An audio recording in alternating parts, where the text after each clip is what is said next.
और कोई हमारे सर्कस में साहब होता है ना एक जोकर, और जोकर क्या करते हैं, हंसा के चले जाते हैं। जादूगरों से चलने वाला तो संतों के आशीर्वाद से, देश के क्रांतिकारियों से करता घर छोड़ के चले गए थे, कई सालों तक घर छोड़कर चले गए। जब अब वो घर आए हैं तो आप अब कल्पना कीजिए इस बात को, मेरी को गंभीरता से सुनना, जिन्होंने सत्ता की बागडोर संभाली थी, जिन्होंने ये सपने देख करके वो राज किया था, वो उस जनता को, उस प्रदेश को देश की मुख्य धारा से कितना दूर लेके चले गए थे, और उस देश की मुख्य धारा में वापस लाने के लिए कितने लोगों के जीवन लगे।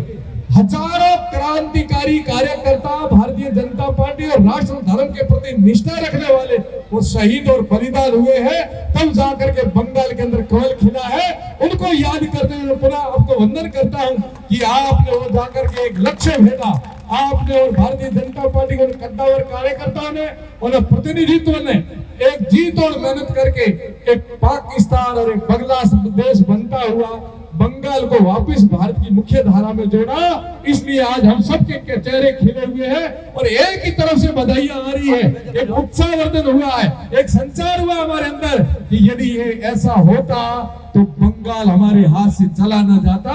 मैं आपसे कहना चाहता हूं कि ये राजनीतिक नहीं, ये राष्ट्रनीति है। हम अपने व्यक्तिगत स्वार्थों के कारण उनके हाथों में बागडोर देंगे जो प्रदेश को बहुत पीछे ले जाएगा, समाज को पीछे ले जाएगा, देश को पीछे ले जाएगा।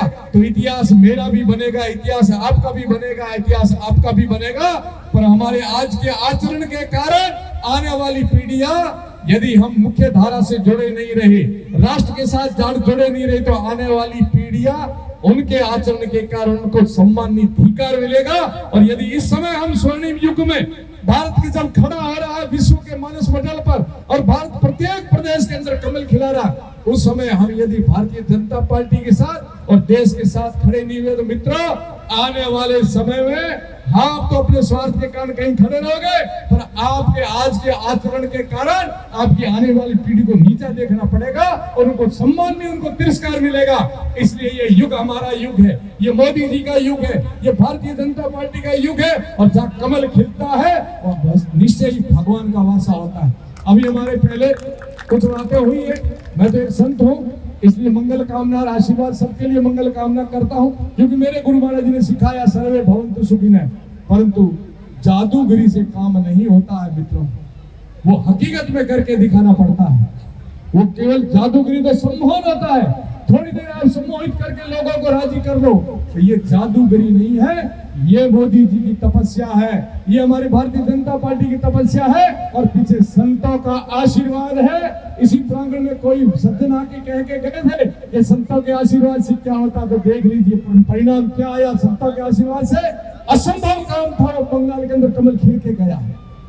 कोई जादूगर के बन के आएगा, और कोई हमारे सर्कस में साहब होता है ना एक जोकर, और जोकर क्या करते हैं, हंसा के चले जाते हैं। लोग थोड़ी देर हंसते हैं और फिर चले जाते हैं। ना ये जोकरों से चलने वाला, ना जादूगरों से चलने वाला तो संतों के आशीर्वाद से, देश के क्रांतिकारियों से निष्ठा के साथ जो अपनी राजनीति में आकर के काम करते हैं। अब देश यही मांग रहा है, चाहे एमएलए हो, चाहे मुख्यमंत्री हो, चाहे प्रधानमंत्री हो, होना चाहिए तो इसी भाव के साथ, राष्ट्रनीति के साथ खड़े होना है।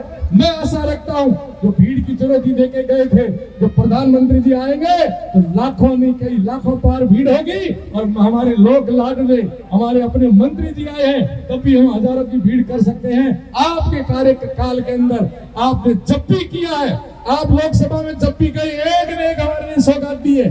पहली लोकसभा में आप गए तब हम अंधेरे में रहते थे, हमारे लाइटें नहीं थी, पर आपने इतना सटीक तर्क दिया कि साहब मेरी लोकसभा के अंदर क्या स्थितियां है। माननीय प्रधानमंत्री जी ने आपकी बात को गंभीरता से लिया और हमारे क्षेत्र को विद्युत जो उससे जोड़ा। फिर भी कमियां रही, फिर भी राजनीति की लोगों ने, परंतु आप पीछे पड़े रहे। अब दोबारा सर्वे हो रहा है और अब विद्युत से वंचित कोई नहीं रहेगा।